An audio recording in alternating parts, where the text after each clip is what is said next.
We magnify you in this place and we worship you in this place. Yan. Praise God.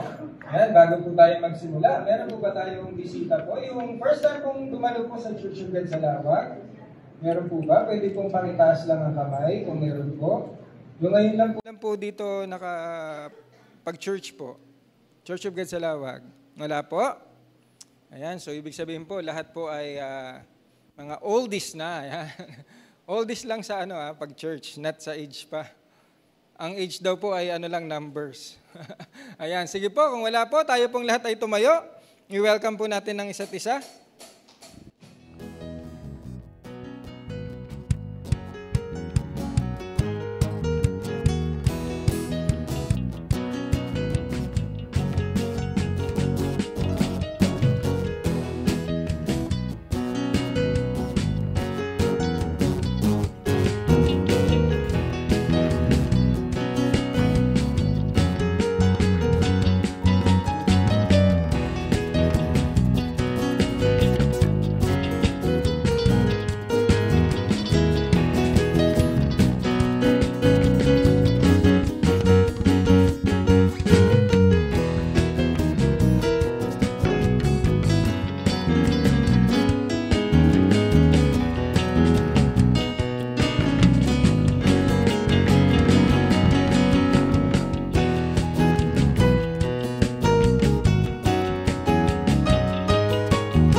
Pagsabay ng tugtugan sa habang tayo ay nagkakamustahan. Yan. With the love of the Lord. Amen?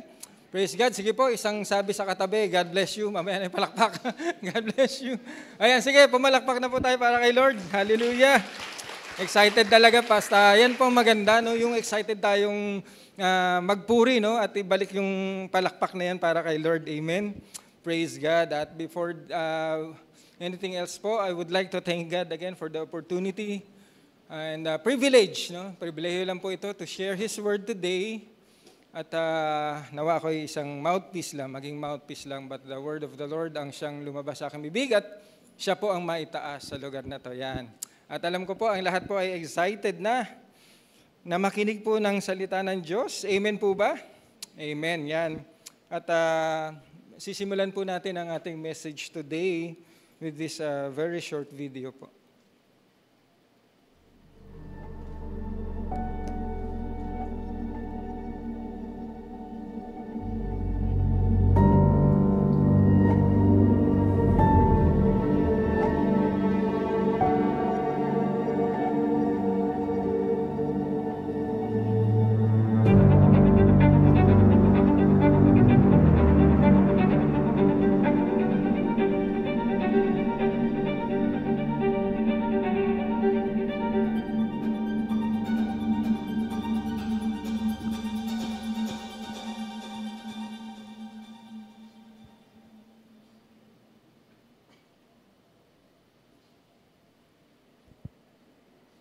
Ayun, sobrang ikli lang. Amen, at wala po siyang sounds kasi po yan po ay kuha sa CCTV. So ano po yung ating nakita sa video? Ito po ay isang forest fire, no? At sinabi po doon in just 3 minutes, no? Yung kabilang area naman ay na-overwhelmed, no? At ganun kabilis, no? In fact, dami lalo na sa abroad, no? I think sa California, nangyari din po yung forest fire na halos buong kagubatan talagang naubos. No, and sa Pilipinas, nangyari din po yan, I think last year or within the year, sa NAIA 3. Sino pong nakabalita doon? Almost 17 or 18 cars naman yung nasira dahil base sa CCTV again. No? Ang CCTV talaga, hindi lang basta device. Minsan tao rin CCTV. Nakita sa CCTV may nagtapon ng upos, no? May nagtapon daw po ng upos at kaya yung tuyong damo ay nasunog. And ang ano po doon, yung iba daw po ay nag-iiwan ng kotse para pumunta sa ibang lugar, iiwan doon, babalikan. Sadly po, yung iba, ay yun nga po, wala ang may-ari, kaya nasunog din yung mga kotse. Kaya ingat po, no? At salamat sa Diyos dahil natapos na po yung ating tag-init. No? Though paminsan-minsan, mainit pa rin. But praise God. Kaya payong naman po ang ating dalhin. Uso po ang sakit ngayon. Amen? So how is it related? No? Yung ating message today. Later po, malalaman po natin yun. But first of all po, atin po munang basahin ang text natin.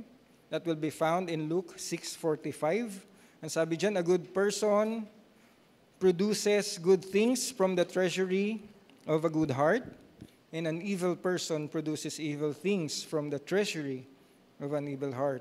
What you say flows from what is in your heart. Sa Tagalog po, sabi po dyan, ang mabuting tao ay naglalabas ng mabuti mula sa kanyang pusong sagana sa kabutihan.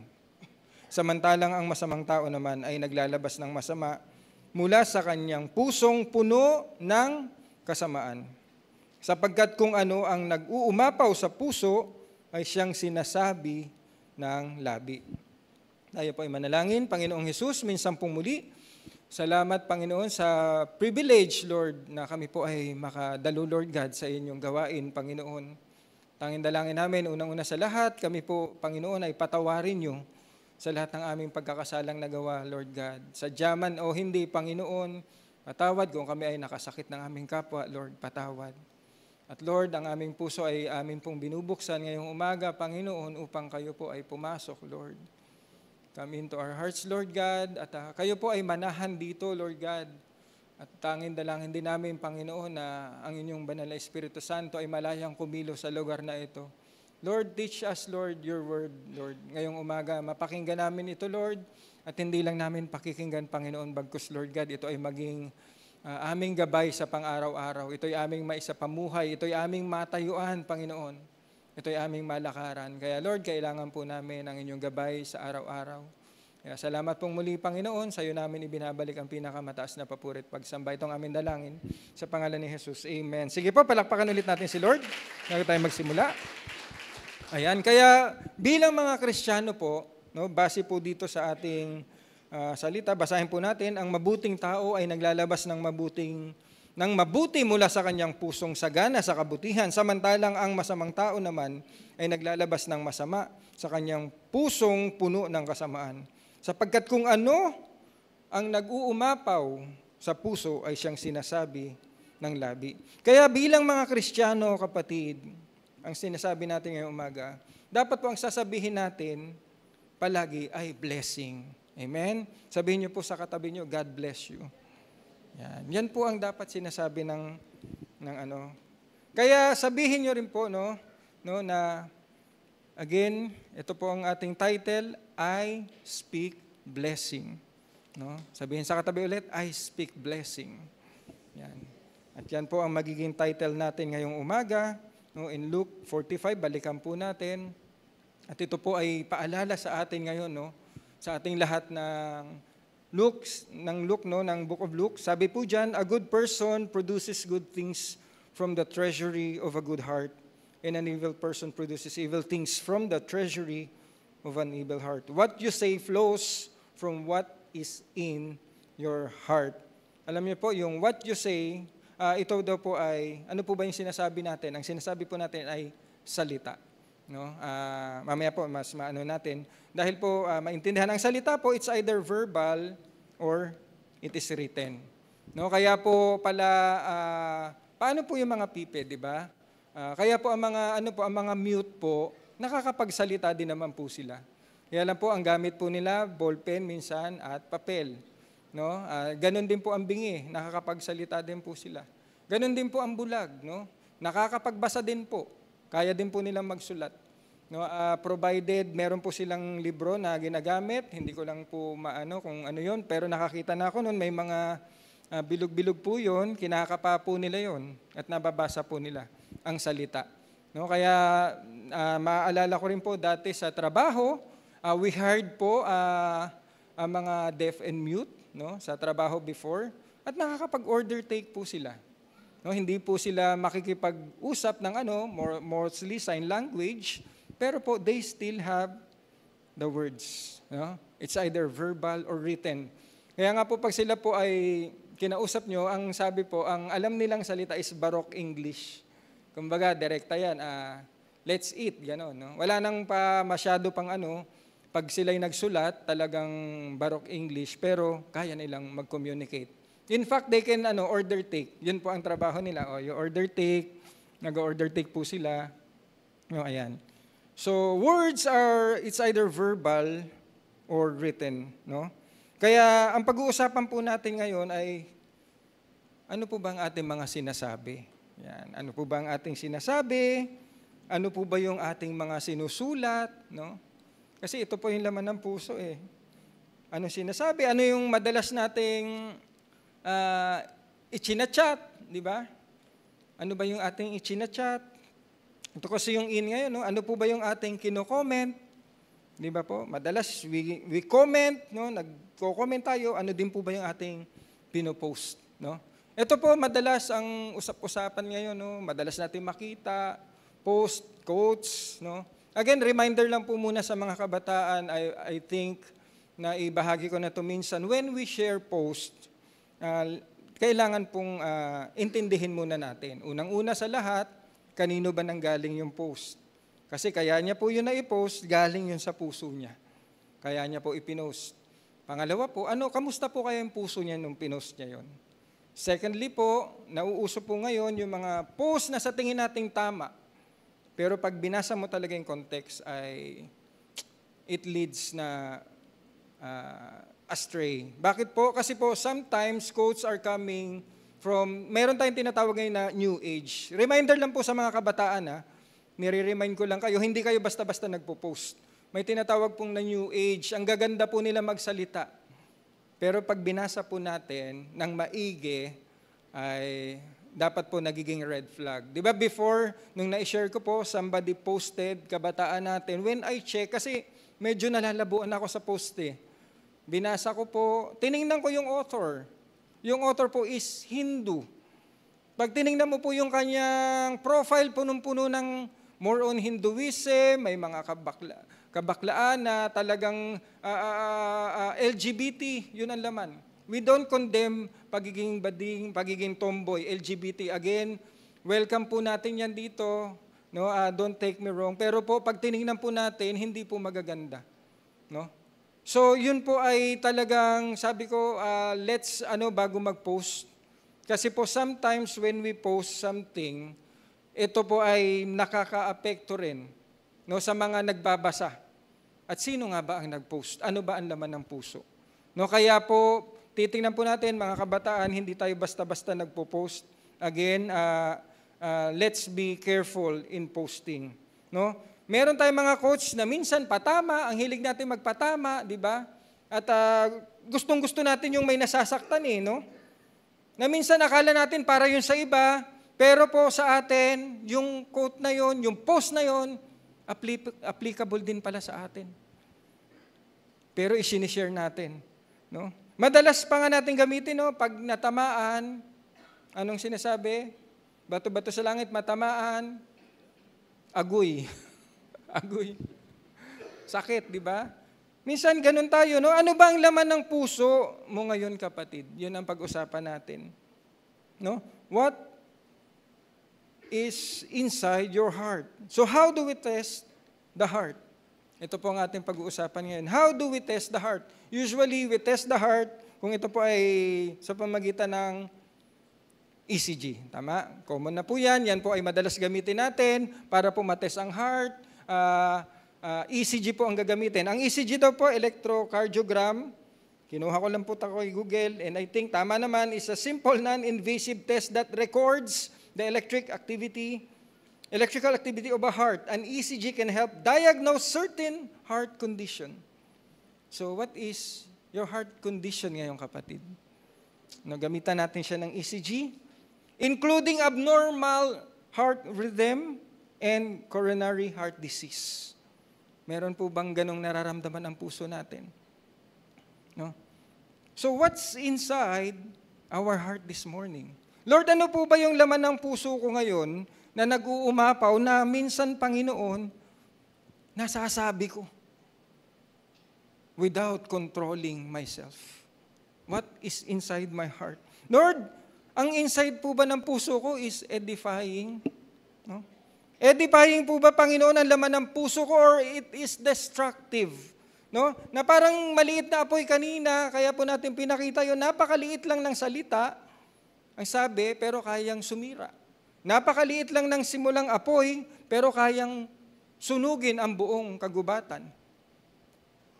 Is my heart full of edifying words or is it destructive? Kaya po sasabi sa James, no, James 3:5, it reminds us, sabi diyan, likewise the tongue is a small part of the body, but it makes great boasts.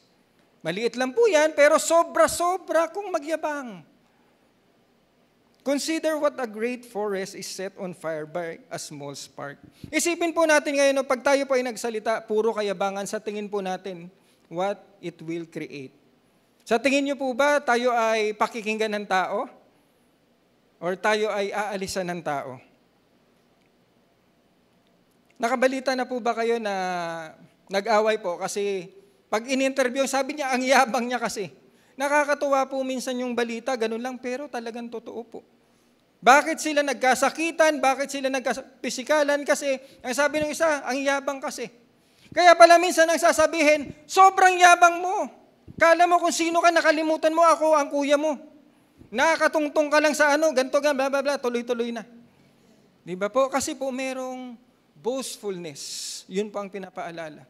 Na sometimes, lalo na pag tayo ay nasa rurok, no? Parang ang hirap na nating abutin. Kaya sometimes yun din ang nasasabi ng ating kapatid, ng ating kaibigan, ating kamag-anak. Minsan kahit asawa mo, di ba? Masasabihan kang mayabang. Kasi po, ito talaga eh. Kaya nire-remind tayo ng James, likewise, the tongue is a small part of the body, but it makes great boast. No? Consider what a great forest is set on fire by a small spark. So sa halip na nag-i-edify, kapatid, niyayabangan, kaya po ano ang resulta, kapatid? Napupuno ang kausap. Pag napuno po, sabi nga ni Fernando po, puno na ang salop. Dapat ka nang kalusin. Hindi, joke. Di ba? Kinalos niya. Sino bang kinalos niya ron? Hindi ko na maalala, bata pa ako nun. Eddie Garcia daw. Tama ba yun? Natandaan ko pa yung Gabi na Commander. Yung mga dati talaga mga palabas yan. Di ba po? How do we test the heart? Lord, what's inside my heart? Am I inspiring? No? Ito ba yung Lord, yung laman ng puso ko? Dapat nag-i-inspire ako, Panginoon. No? Sa mga tao po na talagang sa tingin nila, hindi na nila kaya. Panginoon, my heart po ba ay merong uplifting words? No, na kapatid, kaya mo yan. Sige lang, konting tiyaga pa. Makukuha mo yan. Kahit na it takes time, no? It takes time lang yan. Sana yan po yung laman. We encourage. We encourage dun sa mga nanghihina, mga maliliit. Sometimes kasi pag maliit, kayang-kaya nating sabihan ng kung ano-ano, no? Pero matuto rin tayong mag-encourage. Dapat it edify, it enrich. Diba po? Ito sana yung mga salita na lumalabas sa ating mga puso kasi tayo ay mga Kristiyano. Amen po ba? Amen. Konti na lang po nag-amen. Galit ng iba. Amen po ba? Amen. Yan. Siyempre po, dapat po nag-edify yung ating salita. It will not distract. No? Does it create life? Lord, what's inside my heart? Nagkikreate po ba ito ng buhay, Panginoon? Or it destroy life? No? Because sometimes po sa pagsasalita natin, no, na di ka aya-aya, sometimes pa nga, kayang magsalita ng tao ng pagbabanta, di ba? Minsan, kaya mong salitaan yung kapwa mo eh. Na sometimes yung sinasalita natin, sabi nga sa Bible, bumabalik sa atin. Kaya po in Proverbs 18:21, the tongue can bring death. Kaya po death lang yung kinuha ko. Kasi very important na ang tongue pala, sometimes it brings death. or life. Pero tutok tayo dun sa death. The tongue can bring death. Kahit pala itong dila na to lang na napakaliit, kayang magresulta ng kamatayan. Those who love to talk will reap the consequences. Kaya po tayo po, bago po tayo magsalita, dapat po iniisip din po natin. That sometimes kasi pag binitawan nyo na po yun, it will create chaos. It will create na po destruction. It will create na po death sometimes. Kaya po ang paalala sa atin, Lord, what's inside my heart? Does it create life? Will it give hope to someone na nangihina? Na wala ng pag-asa, Panginoon? Ito po ba yung laman ng puso ko ngayon, Lord? Will it help someone to multiply? Or, kung meron man tayong knowledge, akin na lang to. Itatago ko na lang yung nalalaman ko. Diba? Ako na lang yung lalago. Or, we share. Diba? We make others multiply. No? Yumayaman din, lumalago din sila. Dumadami din yung kanilang ginagawa. Bakit? Kasi we share. Kapatid, ito yan, turuan kita. Di ba? Kapatid, hindi nga mali yan eh. Wag yan. Nakakasira ka ng diskarte eh. Di ba? Kapatid, tulungan kita para makuha mo yan. Ito po ba yung laman ng puso natin ngayong umaga? Do we create life? What's inside my heart, Lord? For G, does godliness overflows? Does godliness overflows? Kasi po sometimes po tayo mga Kristiyano, kailangang i-remind. Ano ba ang laman ng puso natin? Does godliness overflows or it speak evil? Kaya po in James 3:6-10, ito po ulit ang paliwanag po natin. No, ito po ang makikita sa Bible. Ito ang ipapaliwanag ng Bible. The tongue also is a fire, a world of evil among the parts of the body. It corrupts the whole body, sets the whole course of one's life on fire, and is itself set on fire by hell. Out of the same mouth comes praise and cursing. Tingnan niyo po. My brothers and sisters, this should not be. Ano po ang laman ng puso? Pinapaalalahanan po, kahit Kristiyano, sabi diyan, out of the same mouth. We praise the Lord, hallelujah. We shout to God. Purihin ka, Panginoon, pero out of this mouth, cursing as well. Kaya nga po sabi, my brothers and sisters, tayo po ang pinapaalalahanan dahil minsan ginagawa, sinasabi, hindi mapigilan ang bibig. Hindi mapigilan sa pagsulat. This should not be. Yun lang naman po ang paalala sa James. Amen po ba? Kaya po ang ganda Sana yung lalabas sa bibig natin, praise. Sana pag nagpuri sa Panginoon, hindi karuktong yung cursing. Hindi karuktong yung pangmamaliit sa kapwa mo. Hindi karugtong yung dinidegrade mo ang kapwa mo. But most of the time, nangyayari sa atin. Especially pagka tingin natin na walang-wala ang tao, ang daling-daling apihin. Di ba po? Out of the same mouth comes praise and cursing. Kaya tingnan po natin to. Nakita ko lang po to sa, lumabas lang po ito eh. Maliit po to. Pwedeng pakilakihan po ulit. Ang sabi po dyan, lakas ng takbo ni Kuya na bulaga sa nakaparadang minibus. No? So meron po nakamotor, may angkas po siya, wala po silang parehong helmet, nakasunod po sila sa isang bus, umovertake. Pag umovertake, saan po dapat? Saan nakakaalam, di ba? Pag umovertake po dapat, dito sa kaliwa, umovertake po sa kanan. Sa sobrang bilis po, umovertake sa kanan, bus po yung sinusundan, hindi kita. So tumama po sila sa nakaparadang minibus. So dahil walang helmet, diretso po nauntog. Pagkauntog po ng driver, nauntog din po yung kasama niya sa kanya, Tapos bumagsak na lang po. So, di ba, most likely talagang hemorrhage or ano. So, may mga nagtanong, kamusta po? But ito po kasi ang nakakaano ngayon. Kaya po, iiwas sa mga comments eh. Ang sabi po dyan, yung mga nakakita, sana tumulong kayo at dinala nyo sa pinakamalayong hospital. Diba? Nakakatawa. Pero po, tsaka ang daming naglalap. But look at the comment. Does it edify? Diba? Hindi po. Sana dinala nyo sa pinakamalayong ospital. Usong-uso po yan ngayon. Yan ang napapala ng mga alang-ingat at kaskasero. Tama naman po. Yan talaga ang napapala. Pero pwede po bang mas maayos nating sabihan? I-remind na lang, sana po yung mga nagmumotor, mag-helmet po kayo. Pag umovertake po, wag o-overtake sa kanan. Sana ganun na lang, reminder. Ito naman maganda, lahat mali doon sa nakamotor, walang helmet, walang basic knowledge sa kalsada, sa mga driving instruction, basic yun, bla bla bla. At ang very common ngayon, deserve. Does they deserve yun? Alam ko, babae pa nag-comment nito eh. Ito kasi uso eh, deserve. Deserve ba na mamatay ng isang tao? Kasi kung deserve na mamatay ng isang tao, lahat tayo mamamatay.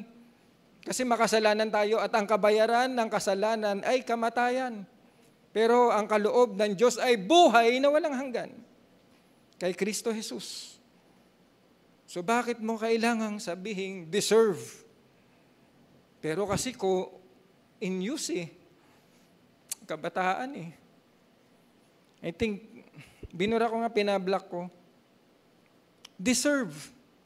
Wala pong deserve na mamatay. Deserve po nating mabuhay. At yung buhay, ang pinakamahalaga, buhay na walang hanggan.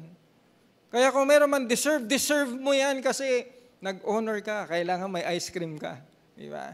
Kaya mamaya, mag-Jollibee tayo sa McDo. Ang puntahan ng outreach, Jollibee sa McDo. Kasi kung hindi Jollibee, McDo. Kung hindi McDo, Jollibee. Pero meron na pala ngayong bago. Uncle John's. Mahal daw sa Boss Coffee.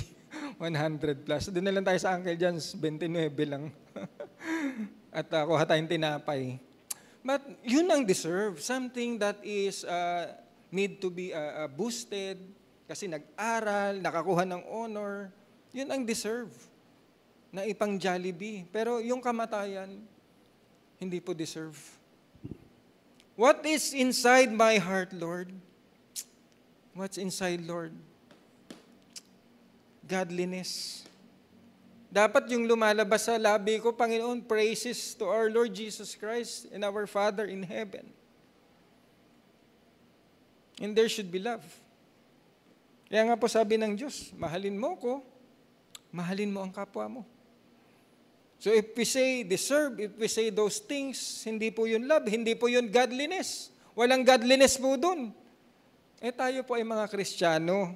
Dapat po ang bukang bibig natin, ang lumalabas sa mga labi natin, ang laman ng puso natin, yan, it edifies, it creates life, godliness, praises sa ating Panginoon, something to encourage those who are weak, those who have no hope.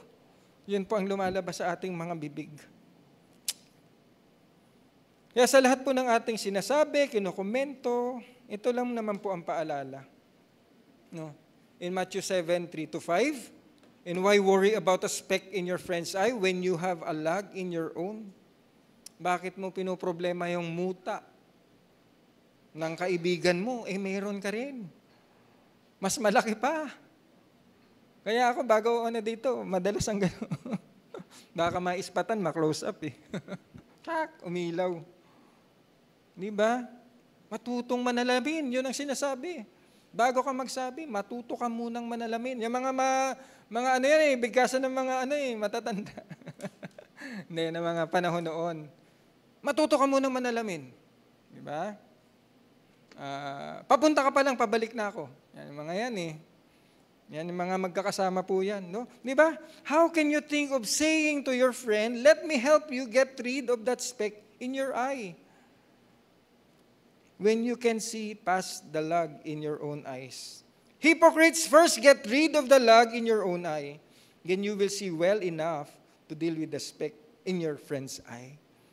So tanggal-tanggal din po muna bago po tayo manita. Yun lang naman ang paalala. Kaya po meron po palang sinasabi, no? May kataga po na, look who's talking. Pag sinasabi na po yan sa atin, reminder na po yun.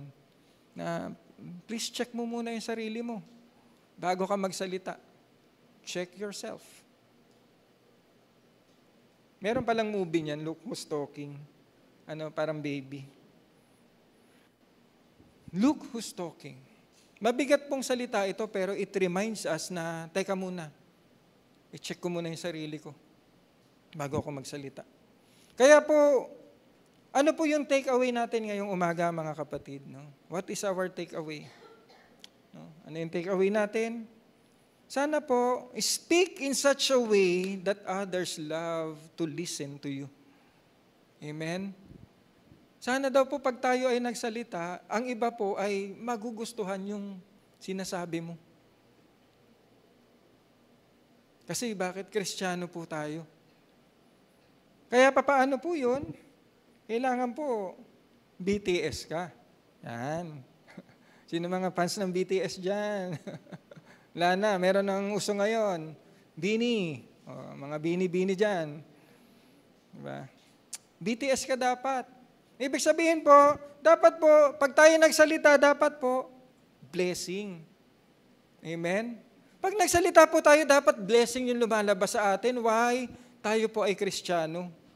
Kaya po ang paalala sa Psalms 2:4, sabi po dyan, may He grant your heart's desire and make all your plans succeed.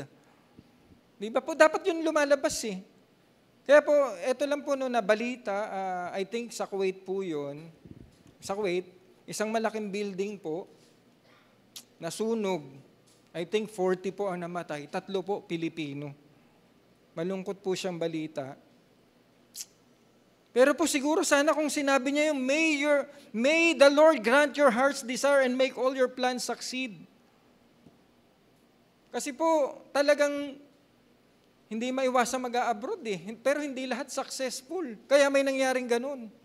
Pero sana kung may nanalangin siguro, no? May the Lord grant your heart's desire and make all your plans succeed. Baka yung 3 Pilipino hindi kasama. Baka lang po, hindi natin masabi. Baka po ang umiral sa kanya, curse. Paalis siya, may nagko-curse. Merong nananalangin ng masama. Kasi naiinggit. Pero sinasabi ng Psalms, blessing ang ating ibigay. Blessing ang ating sabihin.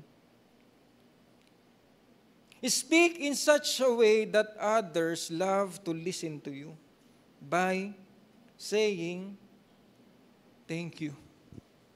Amen? Say thank you. Kung kasama mo yung asawa mo ngayon, nanay mo ngayon, kapatid mo ngayon, sabihin mo, thank you. Mama, thank you kasi pagising ko, nakaplansya na. Diba? Mama, pagising ko, okay na po yung aking gamit. Thank you, Mama. Sa asawa naman, Han, salamat. Kahit puro itlog lang yung ulam sa umaga, at least nakakain. Diba? Alam ko, busy ka, Han. Wow, ang sweet naman. Han. Busy ka, alam ko, pero salamat. Kasi naaalagaan mo kami. Alam niyo po, sobrang busy ng mga nanay. Akala lang natin. No? Tapos pagdating pa ng tatay, taas ang paan ng ganun. Kape! Busy po sila. Can we say thank you? Diba? Man, salamat. Ito ng sweldo ko ngayon. No? Hindi po yan pinapasweldohan. Tama? Mga nanay, walang sweldo eh. Kaya lang, nasa kanila yung ATM. Kung alam nyo, dapat yung ATM nyo nasa kanila. Ha? Kung wala mang ATM o entrega, buong buo. Di ba? Naka-envelope. Sila po ang hawak niyan. Hindi si tatay, baka saan mapunta. Sila kasi magbabudget, di ba? Amen? Say thank you in Ephesians 1:16. Ito po ang paalala po sa atin. I have not stopped giving thanks for you, remembering you in my prayers. Amen? So kung meron tayong pwedeng pasalamatan, i-text natin. Thank you pala sa ano mo kanina. Thank you sa spaghetti. Di ba? Birthday ni Kuya Erwin. Si Ate, minessage ako ni Ate, ni Ate, Tita Erlyn. Pastor, may spaghetti. Wow, thank you po, Tita. Di hapunan kagabi, di ba? Simple, but meron pong nagsisiyahan when we say thank you. Amen? Speaks in such a way that others love to listen to you by saying, wow, sorry. Sorry, not sorry. Tama ba yan? Sorry, not sorry. Sorry. Ito po yung word na mahirap bigkasin. Lalo na pag meron kang egg na may O. Isang G. Kung meron kang ego, ang hirap pong sabihin ng sorry. Sobrang hirap. Pero importante pala sa isang Kristiyano na tayo ay marunong mag-sorry. And when we say sorry, dapat ito po ay, pag tayo ay nag-sorry, ito po ay iiwasan na rin natin na mangyari pa. Amen? Kung tayo naman po ay tumanggap ng sorry, yes, nandyan lang po yan, pero pain na lang yan, pero masakit, kaya lang tayo pinatawad ng Diyos. So, dapat magpatawad din tayo. At kung ikaw ang nakagawa, di ba po, ay sisikapin mo na wag na mangyari. But again, saying sorry, mahirap, pero importante sa buhay ng isang Kristiyano. Kaya po again, minsan sa kumpanya, simpleng customer complaint, dinala pa sa head office. But again, anong sinasabi ng nagko-complain? Simple lang ang gusto ko sa manager. Magsabi lang ng sorry. Iba po? Even the complainant, pag kayo po ay lumapit, patawad po. Sorry po. It eases kung ano man po yung kanyang daladalang bigat, inis, kasi po nagsorry ka na eh. Pero po kung inunahan ng gano'n, ang hirap po sa complainant, mas nagko-complain. Tama?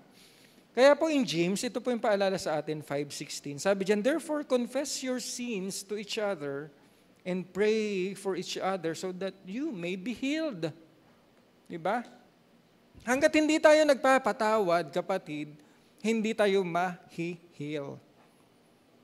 Kaya pag-usapan, kung mayroong problema, usap po tayo. Let's pray. Di ba po?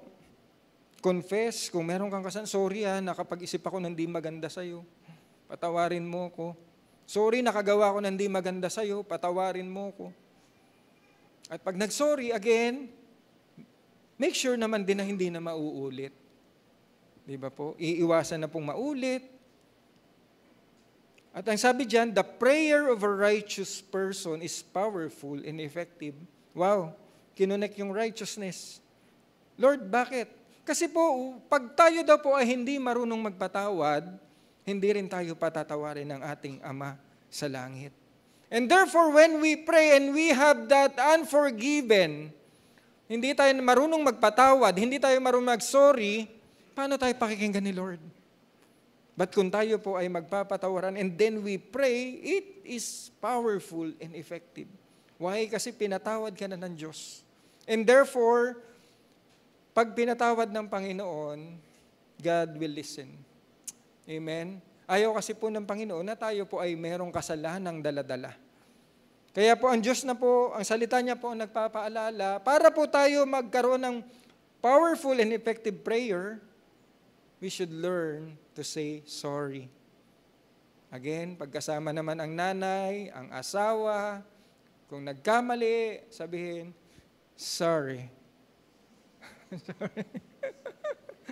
Sorry, not sorry. Sorry, mahal, kung nasaktan kita, nasigawan kita minsan. Sorry, mama, kumuha po ako ng 100. Kasi nagkayaan ng Jollibee, walang problema, aminin nyo. Diba? It's the right thing to do, kaysa naman nagsisinungaling. Diba po? Sorry, diba? Kumuha ako ng 500 mahal, mag-upgrade kasi ako ng bike ko. Luman-luma na yung handle, diba? Parang ganun. Next. Ano pong next natin na point? Anong takeaway natin? Kabaliktaran naman, siya ay nagsasalita ngayon, makikinig naman, listen in such a way that others love to speak to you. Yun naman pala. Kung ikaw naman daw po ay takakinig, make sure din daw po na yung mga nagsasalita ay gusto ding magsalita naman na kausap ka. Diba? Mahirap po yung kausap ka po, pero tinatalikuran mo po. Diba? Listen in such a way that others love to speak to you naman. So, ibig sabihin, vice versa po. No? Yung nakikinig sa'yo, ikaw nagsasalita, ang ibibigay naman natin magagandang salita. Pag siya naman daw po ang nagsalita, makinig naman din po tayo. At para naman po ay, siya rin po ay nagkakaano ng respeto. Actually, no, kung dati BTS, dati lang yun. Di ba? Dati BTS. Yan. So, dati, ito naman po ay paalala lang, even the companies, ito naman po ay sinasabi, siniseminar pa nga minsan, paalala din sa ating mga Kristiyano na, pero pag meron po nagsasalita po, we will not interrupt. Let's give chance to others. Minsan kasi tayo, gusto natin bida-bida tayo. Gusto mo, ikaw na lang palaging bangka no? Bangkero. Kung may pagkakataon din na magsalita ang iba, give chance. Huwag tayong mag-interrupt. Kung ito man ay dispute, hayaan nating matapos ang sinasabi niya.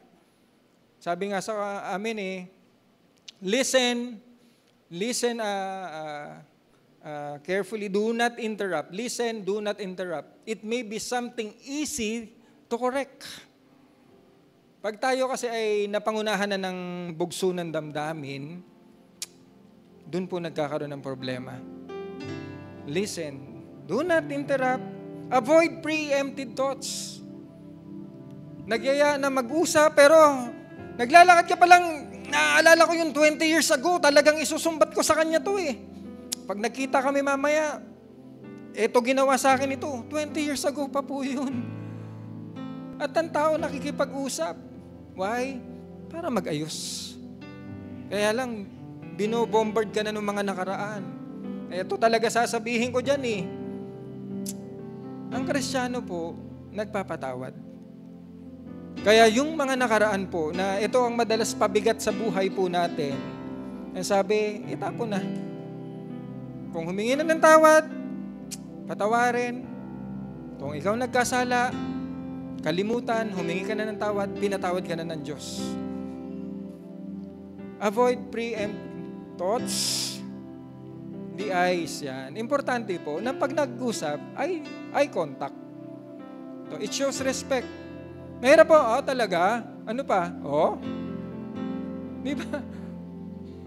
Basic, pero ito po ay kailangan po na habang nag-uusap, kita po yung mata, yun lang, make sure naglinis. Tanggal ka ng Di ba? Importante po yung eye contact. It shows sincerity. And lastly, interest is important. Mayroon lang po ako napakinggan, ewan ko po kung kayo po ay sasang-ayon, pero sa akin po, sang-ayon po kasi ako dito. Sabi po, kahit daw po hindi pa interesado yung sinasabi niya, bilang respeto, pakikinggan mo siya. Matatapos din naman yan. Natatapos din yan. Diba? Kesa naman, ayan ka na naman. Wala na namang ano-ano yung sinasabi mo. Nagsasalita pa lang yung tao, binablock mo na. Minsan, madalas natin gawin yan sa mga walang-wala. Yung akala nating andaling apakan, ganyan Wala kang interest pag siya nagsasalita. Pero pag tayo nagsalita, gusto mo bida ka. Bida ang saya, di ba? Respeto lang po yan. Talaga. Pag nagpapatawa siya, show mo rin na nagpapatawa, natatawa ka rin.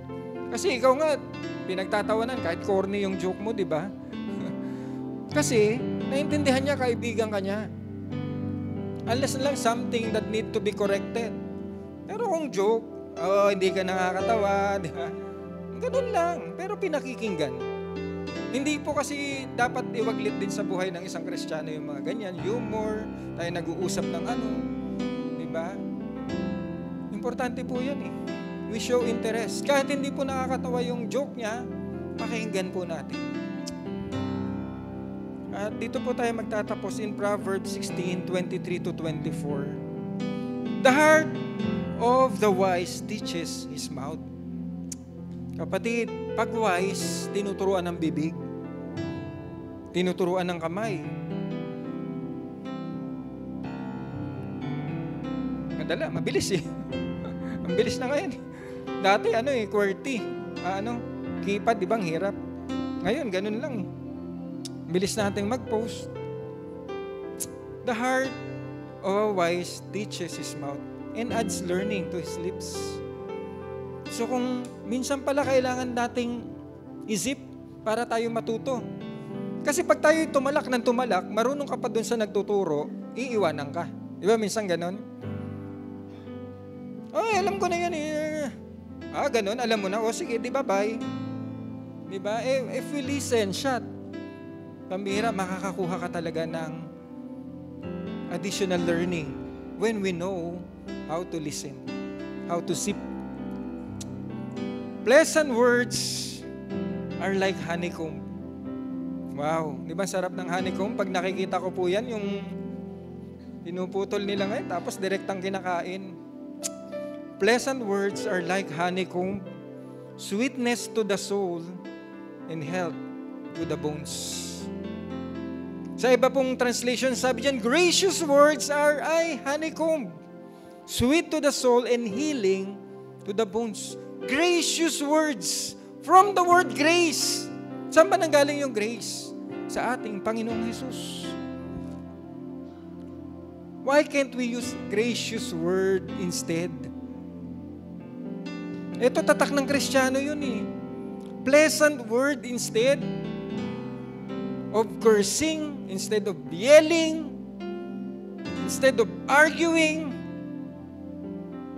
Sweetness to the soul and health to the bones. Kaya pala sa ospital din, gumagaling ang isang tao pagka may dumadalaw, kapatid, kaya mo yan, palakas ka, mabait si Lord. Minsan pa nga, aso pa nga, nakakahiya naman, aso pa yung makakapagpagaling sa tao. Di ba yung mga pitbull, pinapapunta sa ospital para yung tao maging joyful. Lalo na yung mga ito yung mga tinatawag na medical pets. Ewan ko, parang Pero ganun eh. Diba, magugulat ka, pitbull, nangangagat yun ah. Pero hindi, sila yung dinadala sa ospital at pwedeng hawakan ng mga may cancer, may sakit. It heals. Why? Kasi pleasant eh. Kaya pag nagsalita ka sa kapatid, pray lang kay Lord. Kaya pala gumagaling. Kasi pleasant words. Subukan mo kaya kapatid, isang oras ka na lang. Matuluyan. Di ba po? Isang oras ka na lang daw, sabi ng doktor. Wala pong imposible sa Panginoon. Kaya ito nire-remind sa atin, when we speak pleasant, para daw po itong matamis na pukyutan, nahihil po yung ating kaluluwa, pati po ang ating bones. Why? Kasi po hindi mo gugustuhin ang salitang hindi kaaya-aya. But gugustuhin mo ang salitang gracious. Ang Kristiyano po, mas gusto ang salitang gracious from the word grace coming from our Lord Jesus Christ na nagbigay ng grace para sa iyo at sa akin.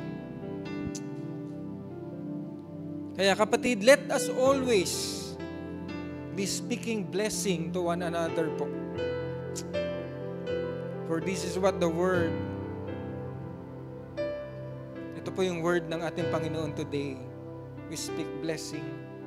Why? It gives life and it gives hope for those who are in sorrow, for those who have no hope at all. Bilang mga Kristiyano, tayo po yung ilaw. Kaya po, ang lalabas sa bibig natin is grace and pleasant word. Tayo pong lahat ay manalangin. Panginoon, salamat sa iyong mga salita ngayong umaga. Tulungan niyo po kami, Panginoon, na makapagsalita, Panginoon, ng merong pag-ibig, Lord. Kasi nire-remind mo kami, Lord God, kanina, kahit pala kami nag-hallelujah, kahit kami, Lord, ay nagpupuri, kaya pa rin naming bumigkas, Lord, ng mga salitang hindi kalugod-lugod sa inyo. Tulungan niyo kami, Lord God, na nawa ang aming laman ng puso namin, Panginoon. Kung ano man po ang aapaw dito, Lord, kung ano man po ang lalabas sa mga bibig namin, ay mga salitang kaaya-aya, salitang nakakapagbigay ng buhay, salitang nakakapag-edify, salita, Lord, na kung saan makakapagbigay ng kaluwalhatian sa inyong pangalan. Lord, hindi pa naman kami perfect, tama, Panginoon. Nandito pa kami sa lupa. Pero Lord, alam namin kung anong gusto mo sa buhay namin. Nahihirapan kami, Panginoon. Kayo ang kailangan namin. We need you, Lord. Continuously change this heart, Panginoon. Na Lord, let blessing, let love, let peace, let joy, forgiveness, Panginoon. Mga salitang sorry, mga salitang thank you ay matutunan namin at gamitin namin sa aming buhay. Sapagkat ito, Lord, ay nakalulugod sa inyo. Kaya salamat, O Diyos, sa iyo ang lahat ng papuri at pagsamba. Amen.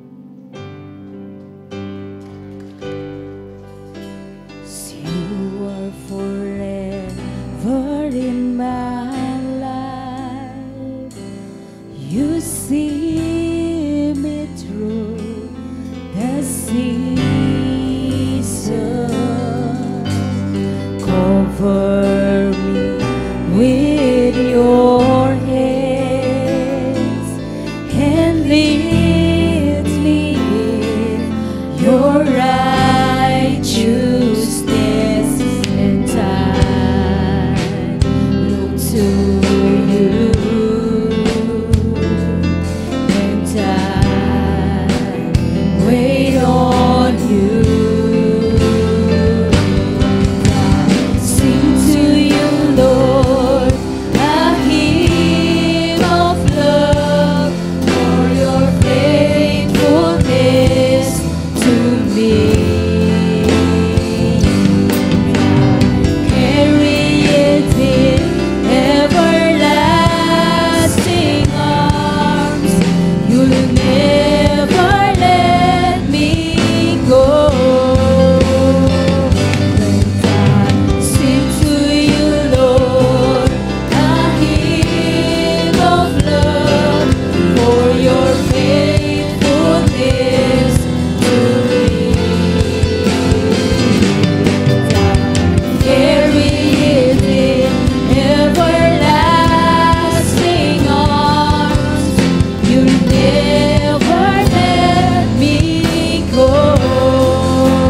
through it all. Yes, Lord. Lord, sana po ang lalabas sa mga bibig namin ay hymn of praise, Lord God. Hymn of worship. Thanksgiving sa inyong pangalan. At higit sa lahat din po, Panginoon, blessing para sa aming kapwa. Hallelujah. Kaya salamat, Panginoon, sa iyo ang lahat ng papuri at pagsamba. Amen and amen. Hallelujah. Sige, palakpakan natin si Lord. At tayo po ay dumako na po sa ating pagbibigay. Ilabas po natin ang ating mga tithes and offering as we pray. Panginoon, minsan pong muli, salamat po sa kalusugan, sa kalakasan ng aming mga pangatawan upang makapaghanap buhay, upang kami po ay makapag-attend sa aming mga business kung meron, Panginoon. At Lord, dahil sa kalusugang ito, Panginoon, meron po kaming naiuwi na itatabi sa aming mga tahanan. At syempre, Lord, amin din pong ipagkakaloob, Panginoon, kung ano po ang nararapat para sa inyo. Dala-dala po namin ngayon ang bunga, Panginoon, ang tithes and the offering, Lord God.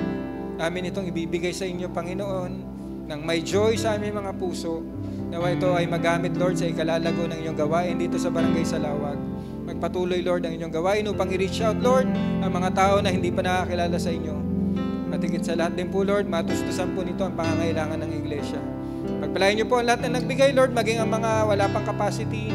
Bigyan niyo sila, Lord God, ng hanap buhay upang isang araw, Panginoon, ay makapagbigay din po sila. At Lord, sa aming pansamantalang paghiwa-hiwalay, patuloy niyo pong ingatan ang relasyon ng mag-asawa, Panginoon. Balutin niyo po ito ng inyong banal na dugo, Lord, na walang anumang, Panginoon, nakakasira po dito, Lord God. Ganon din po ang relasyon ng magulang sa anak. Ingatan niyo rin po at balutin ng inyong banal na dugo. Lord, saan man kami pumunta, ano man po ang aming gawin, ano man po ang aming sabihin, naway makapagbigay ng kaluguran sa inyong harapan at maging pagpapala sa aming kapwa. At ilayo niyo po kami, Lord, sa anumang disgrasya, anumang sakit, Panginoon, at patuloy namin dinadalangin, Lord, ang lahat po ng may karamdaman sa mga sandaling ito, Lord, pagalangin niyo po sila. Patuloy namin tinataas, Lord God, si Kuya Ray, Panginoon. Let your healing be with Kuya Ray, Panginoon. Even din po sa nanay ni Kuya Manolito, Panginoon, pagalingin niyo nga po sila. Ang lahat na may karamdaman, Lord, hipuin niyo, Panginoon. At salamat, Panginoon, idako niyo nga po kami muli dito, Lord, next week sa Ipin Sound upang muling magbigay ng papuri at pasasalamat sa inyong dakilang pangalan. Ito ang aming dalangin sa pangalan ni Jesus. Amen. Sige po, ating itaas ang ating mga kamay. Hallelujah. Church of God Salawag, as we depart from this place, may the Lord bless you and keep you. May the Lord make His face shine upon you and be gracious to you. May the Lord lift up His countenance upon you and give you His peace. In the name of the Father, and of the Son, and of the Holy Spirit. Everybody shout, Amen. God bless us all.